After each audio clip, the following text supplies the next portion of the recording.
Muy buenas tardes, mis queridos hermanos. Damos gracias a Dios por el día de hoy, por todas sus bondades, sus misericordias.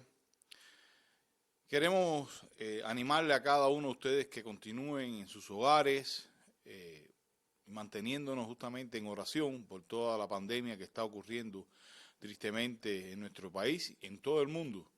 Oremos por las personas que están enfermas, oremos por aquellas personas que están en el primer campo de batalla, ¿verdad? La primera línea de batalla, donde están los médicos. Oremos por todo este personal que está aún trabajando y ayudándonos.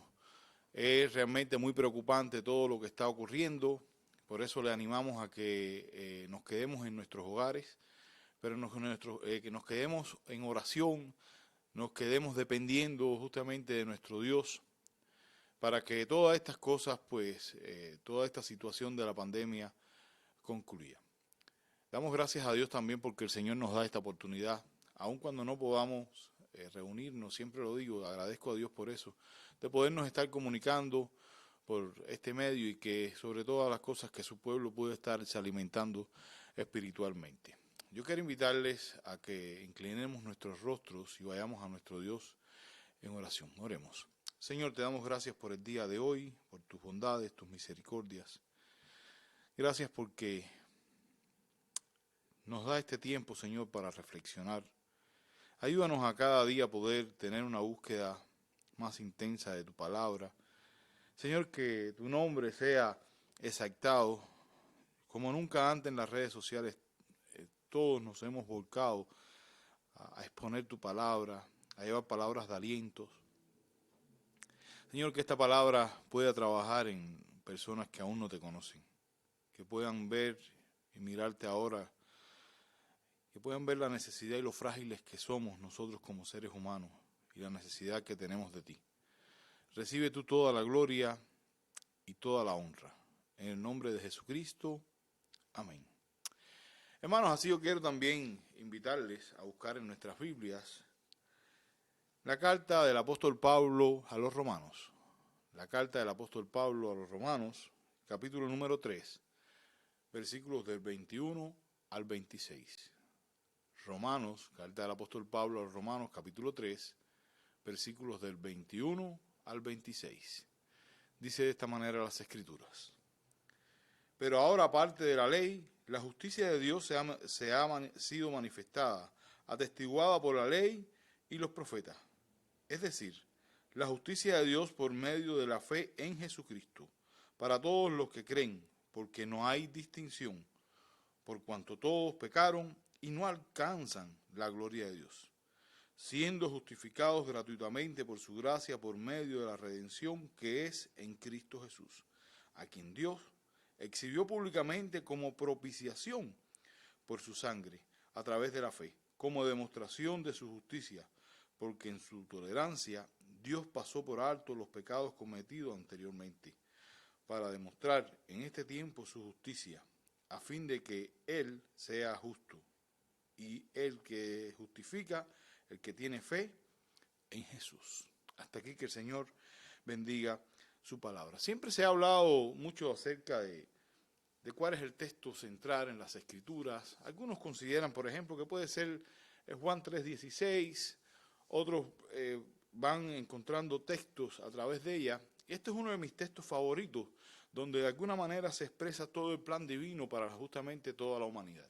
Todo aquello que Dios había planeado desde el principio para que cada uno de nosotros pudiéramos alcanzar redención y en ello ser alcanzado por la justicia, haber sido justificado justamente en la justicia de Cristo, que es por la fe.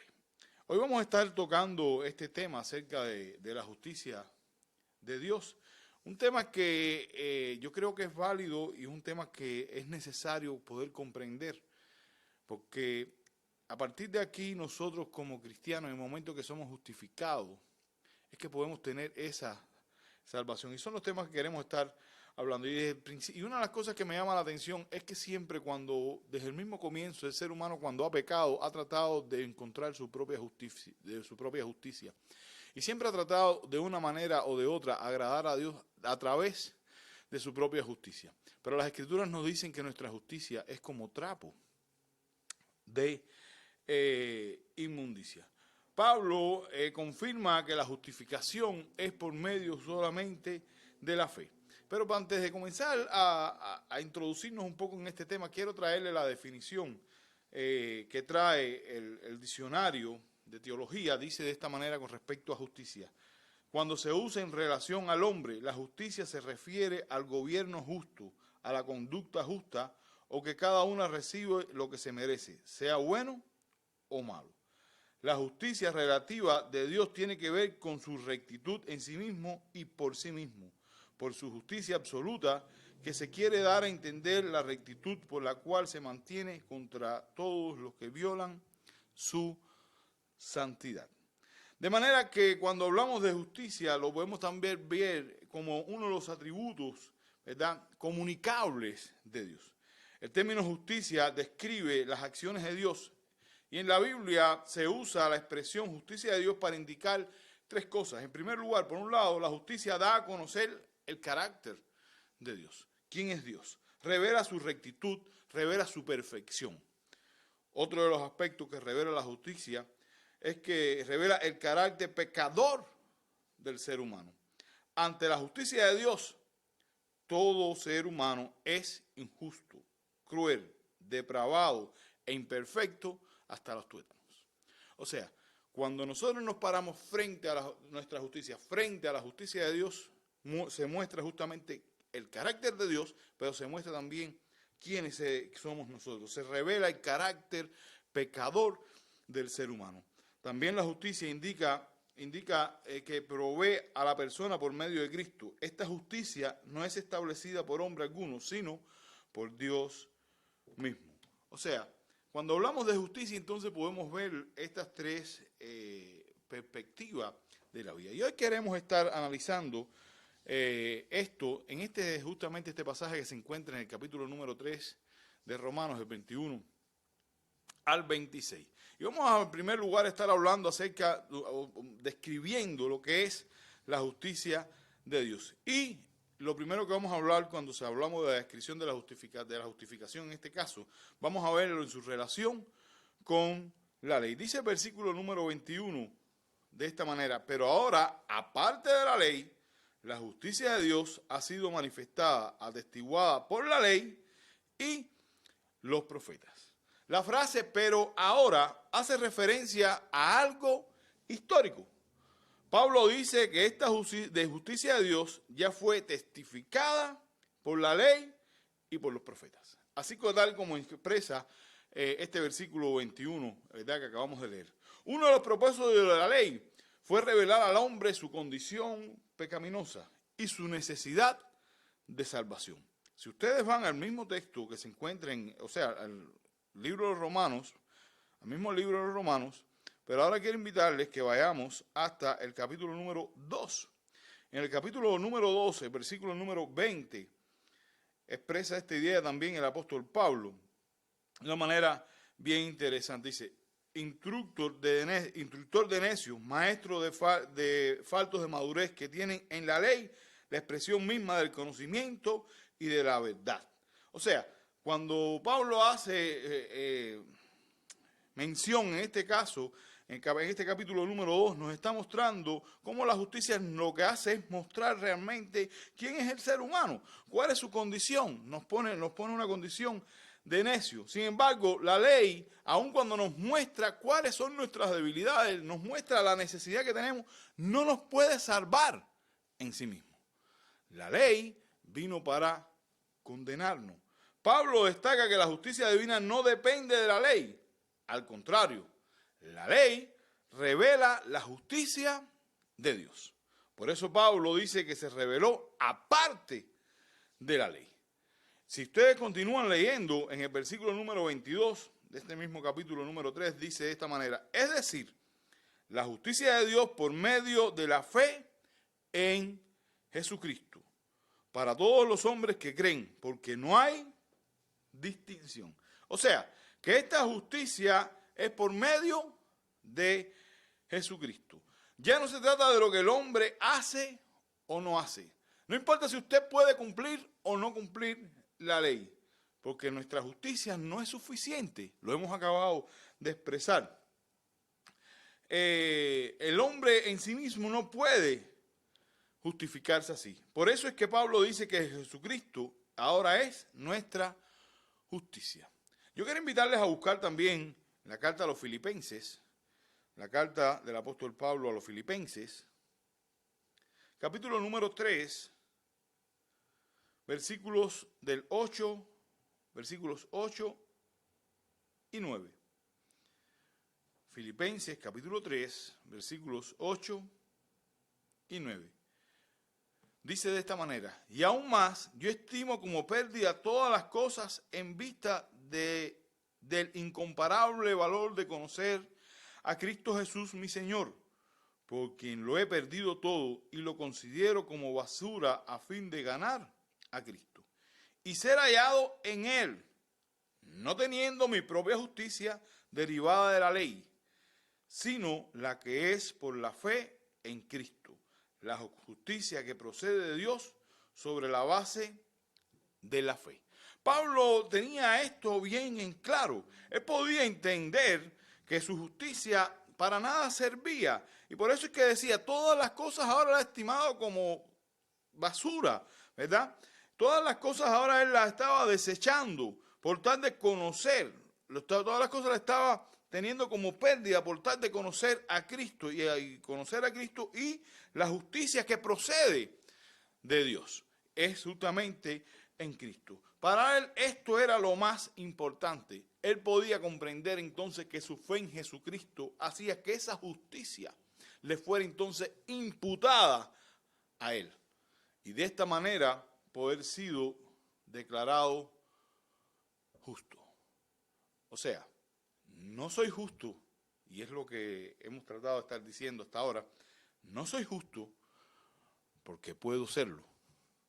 No soy justo porque yo lo he ganado, porque mis acciones son buenas.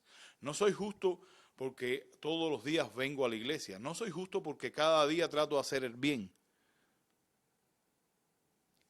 El ser humano que ha sido redimido por la sangre de Jesucristo, el cristiano, es justo por su fe en Jesucristo, porque Jesús es el justo. Y esa justicia ahora de él me ha sido imputada a mí. Hoy el mundo justamente necesita entender este principio. La mayoría de las personas creen que son justas y que son buenas porque hacen cosas buenas. En medio de toda esta crisis donde de alguna manera se ha visto el lado bueno del ser humano, como muchos se han solidarizado con las personas, ayudando, y es algo bueno, algo excelente, y algo digno de que cada uno podamos imitar. Pero esto no nos va a traer a la salvación. La salvación solamente va a ser por la justicia que Cristo nos ha imputado. Es la justicia perfecta. Es la justicia que cada uno de nosotros merecemos. Si ustedes van ahí al capítulo, el mismo Romanos, ¿verdad? En el capítulo 3, vamos a ver algo también bien interesante con respecto a este tema. Ya vimos que la justicia y su relación con la ley, ya vimos la justicia que es la de Jesucristo, y ahora la razón de la justificación del pecador. Si ustedes van al capítulo número 23, un texto muy conocido, siempre cuando vamos a predicar, ¿verdad? Hacemos mención de este texto que se encuentra en Romanos 3:23, dice, por cuanto todos pecaron y no alcanzaron, estoy leyendo la revisión de las Américas, hermano, la versión de las Américas, alcanzaron la gloria de Dios. Cuando Pablo está hablando de la justicia que es en Cristo, también pone de relieve o muestra justamente cuál es la condición del ser humano y la razón por la cual necesitamos ser justificados. Dice Pablo ahí, por cuanto todos pecaron. De esta manera Pablo estaba hablando de la universalidad del pecado. No hay absolutamente nadie que no haya pecado. La ley nos expone como pecadores. La ley expresa justamente esto. Hace poco estuvimos hablando en un taller de evangelismo, de entrenamiento, y una de las cosas o de las herramientas que hablábamos era justamente esto. ¿Cómo es que la ley hace exponer aún al que se crea más justo como un pecador? La ley muestra la debilidad del ser humano y cada uno de nosotros somos expuestos por medio de las Escrituras, ¿verdad? Cuando nos presentamos delante de ese carácter perfecto de Dios y miramos allí, ahí podemos ver nuestras imperfecciones, ahí podemos ver nuestra incapacidad de poder hacer lo bueno. Ahí podemos ver justamente, cuando digo hacer lo bueno, es hacer lo bueno para con Dios, ¿verdad? Ahí muestra justamente, se muestra justamente esa capacidad del ser humano de una y otra vez vivir en una rebelión contra el Creador. Pablo da a entender de manera muy clara esa universalidad del pecado. La majestad, y lo pone frente a esa majestad gloriosa de Dios. Dice de esta manera: por cuanto todos pecaron y están destituidos, están sacados fuera de la presencia de Dios. El pecado nos aleja en su totalidad de Dios. El pecado hace que el ser humano justamente viva alejado de Dios, porque nuestro Dios es un Dios santo, un Dios puro, un Dios donde no hay ningún tipo de imperfección. Su carácter no permite que el pecador conviva con él. Y esto es lo que sucede con respecto a nosotros. Y esta es la necesidad que tenemos entonces de una justificación. De que esa justificación por la fe en Cristo nos sea imputada. Porque nuestra condición en sí mismo, en nuestra condición no podemos ser justificados delante de Dios, si no es por la fe en Jesucristo. Por lo tanto, esto de alguna manera, estos primeros versículos nos hablan, nos describen lo que es la justificación, o nos hace una descripción de la justificación. El segundo aspecto que queremos tratar de una manera bien rápida y sencilla, ¿verdad?, son los medios para la justificación. Lo primero que tenemos que entender, y cuando estamos hablando de medios, es comprender que su otorgamiento es la justificación ha sido otorgado por gracia, por medio de la redención. Versículo número 24 dice de esta manera: siendo justificados gratuitamente, es el medio, por su gracia, por medio de la redención que es en Cristo Jesús. O sea, ¿cuáles son los medios? En primer lugar, la gracia de Dios. La gracia de Dios. Cuando hablamos de la gracia, estoy convencido que todos lo entendemos, el favor no merecido. No se trata de cuánto haga usted, no se trata de que si sirve en la iglesia, no se trata de que si usted aparenta una vida o busca una vida piadosa o busque una y otra vez el favor de Dios. Simplemente nuestros actos no influyen en lo más mínimo en la gracia soberana de Dios.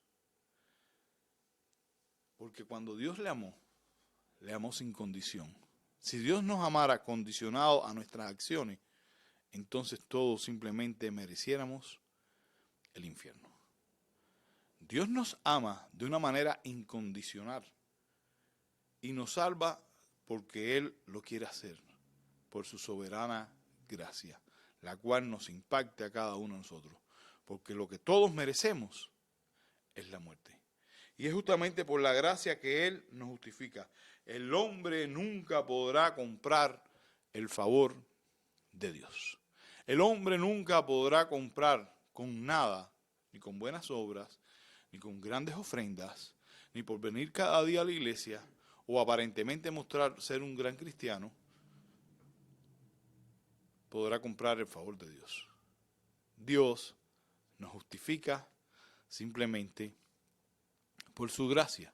Por gracia soy salvo. Y esto no es de vosotros, pues es por medio de la fe. Así lo expresa justamente Efesios.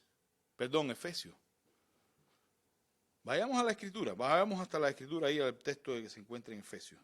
Efesios, capítulo número 2, versículo número 8, dice: porque por gracia habéis sido salvados por medio de la fe. Y esto no es de vosotros, sino es un don de Dios. Así que el hecho de ser salvado no es porque nosotros lo merezcamos, es simplemente, y haber sido justificado, es porque Dios lo quiso expresar por medio de la gracia. El hombre nunca podrá comprar, vuelvo a repetir, el favor de Dios. La redención, y justamente en este texto se utiliza en la forma más intensa cuando leemos el texto, que somos justificados por redención, la redención. En este texto, y quiero verles a leer para no equivocarnos, dice, siendo justificado gratuitamente por su gracia, por medio de la redención. Esta palabra cuando se utiliza aquí es la más intensa y habla justamente de una liberación a cambio de un rescate. O sea, cuando el hecho de haber sido redimido implica que Dios pagó por un rescate, hubo una liberación a cambio de un rescate. ¿Y cuál fue el precio? La sangre de su Hijo Jesucristo. La sangre de su Hijo Jesucristo. Él fue el medio para el cual nosotros poder haber sido redimidos. Él fue el pago a cambio de un rescate. O sea, que los medios en este caso son estos dos para nosotros haber sido justificados. La gracia de Dios y la redención. Ahora, el otro aspecto y último que queremos estar hablando es el objeto de manifestar su justicia. Dios declara justo porque hizo algo en cuanto al pecado por medio de la propiciación. Vamos a leer los versículos 25 y 26. Dice de esta manera, a quien Dios exhibió públicamente como propiciación por su sangre a través de la fe, como demostración de la justicia, porque en su tolerancia Dios pasó por alto los pecados cometidos anteriormente, para demostrar en este tiempo su justicia, a fin de que Él sea justo y sea el que justifica al que tiene fe en Jesús. Dice que Dios se declara justo porque hizo algo en cuanto al pecado, por medio de la propiciación. Cuando hablamos de la propiciación, dice que es el acto de propiciar involucra quitar la ira por medio de una ofrenda. Su significado se superpone con el de expiar. En el concepto de expiación no tiene la connotación de apaciguar, en este caso, la ira justa de Dios contra el pecador. Para el cristiano, la sangre derramada por Cristo en la cruz fue tanto una expiación como una propiciación. O sea, dos cosas ocurren. La expiación, donde quita justamente el pecado, pero la propiciación va un poco más allá porque aplaca justamente esa ira de Dios. Pablo une a Dios y a Cristo en la obra realizada y la respuesta del hombre a dicha obra. Dios puso públicamente la manifestación de manifiesto a Cristo por medio de la propiciación. Miren ustedes que en este proceso Dios fue el que entregó. Cristo fue el sacrificio. El pecado humano quedó cubierto, es decir, limpiado para siempre. Sin embargo, para que esta propiciación sea eficaz en la vida del individuo, tiene que tener fe. O sea, lo que quiero es que miremos es este aspecto. Dios tomó literalmente toda la iniciativa. Dios fue el que entregó, Cristo fue el sacrificio, y de esta manera entonces el pecado humano pudo haber sido limpiado, porque ninguno de nosotros podíamos cubrir ni satisfacer la justicia de Dios. El único, el santo, el justo, el Cristo, era el único que pudo cubrir con esa justicia. Cuando Dios lo entrega y Él es sacrificado, entonces puede ser entonces propicio. Él es propicio y de esta manera su justicia es la que nosotros ahora tenemos. Y la tenemos por medio de la fe. Porque la justificación es solamente para aquellos que tienen la fe de Jesucristo. Ese don precioso que solamente Él ha querido dar a unos pocos. Ese es el principio que nosotros tenemos que encontrar justamente en la justificación. El pueblo de Dios, hermanos, debe entonces vivir y de tener una actitud de dependencia completa a Dios y vivir justamente una vida santa y en reverencia a su Dios. El pecado siempre va a ser rechazado. El pecado nos va a exponer. El pecado va a mostrar el lado oscuro del ser humano. Pero la gracia de Dios nos redime. Y esa gracia y en ese vivir diario es donde voy a mostrar de una manera pública que la gracia de Dios se ha manifestado en mi vida. No es mi justicia, es la justicia de Dios. Ahora no podemos abaratar esa gracia. En el sermón estuvimos hablando de eso. No puedo tomar esa gracia para poder hacer lo que quiera. Esa gracia tuvo un costo. Y es una gracia cara porque tuvo el costo de la sangre de Jesucristo. Pero es una gracia que me llama a un seguimiento de Cristo. Jesús dijo, si alguno quiere venir en pos de mí, niéguese a sí mismo, tome su cruz y sígame. O sea, vivir en esa gracia es vivir siguiendo a Cristo. Un seguimiento constante es quien muestra que esa justicia me ha sido justamente implantada. Que Dios nos bendiga, hermano. Que el Señor nos bendiga y nos ayude a poder vivir en esa justicia. Entender que ha sido Dios absolutamente el que hizo todo. Y que por su gracia y su gran misericordia es que yo puedo vivir para honrar y glorificar su santo y bendito nombre. Yo quiero invitarles a que inclinemos nuestros rostros y así concluyamos en oración. Soberano Dios, te damos gracias porque tu amor, tus misericordias son nuevos cada mañana. Gracias porque tú has traído a nuestras vidas y has imputado tu justicia. Un día nos dimos cuenta, Señor, cuán pecadores éramos, cuán alejados y en cuánta rebeldía vivíamos con respecto a ti. Y hoy por tu gracia y tu gran misericordia te ha placido redimirnos. Gracias porque cualquiera que sea nuestra condición, podemos hallar en ti, Señor, ese refugio. Te pedimos ahora que tú extiendas tu amor, tus misericordias. Y mire, Señor, todo lo que está pasando por nuestro país y por el mundo entero. Mira a aquellas personas ancianas, aquellos que están teniendo problemas, Señor, que tú obres en favor de ellos. Bendícenos, Señor, y gracias por el privilegio que nos das de hablarle a tu pueblo. En tu Hijo Jesucristo oramos. Amén. Dios le bendiga, mis queridos hermanos, que el Señor les bendiga. Y si usted necesita o sabe a alguien que tenga alguna necesidad, nos hace saber y con mucho gusto, pues le trataremos de asistir. Que la gracia y el amor de nuestro Señor Jesucristo sea con todos ustedes. Amén.